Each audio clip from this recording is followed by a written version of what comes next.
Hey everybody, just want to give a quick review and demo of this Ticktime cubed timer. If you're looking for something that is both fun and innovative and will make sure that you stay on time, this is an excellent device for that.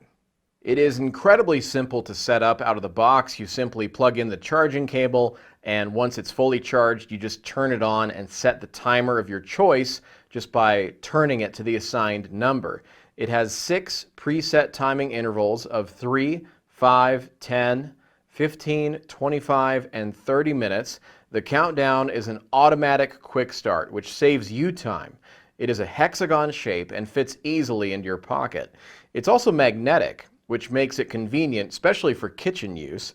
But you can also use this at the gym, at work, in meetings, or pretty much all aspects of life where you want to remain on schedule and alert. Once the timer counts down to 0, an alarm goes off and sounds like this.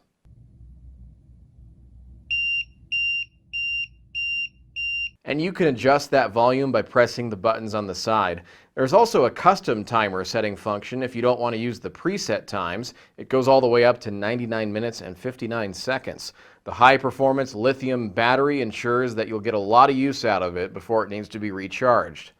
I love this because of how simple it is to use. It also looks really cool and futuristic. And the fact that it's an automatic countdown timer, just depending on how I turn it, means that it's saving me time from having to input that like some of the other timers out there. So it's a timer that saves me time. That's a win-win. Thanks for watching.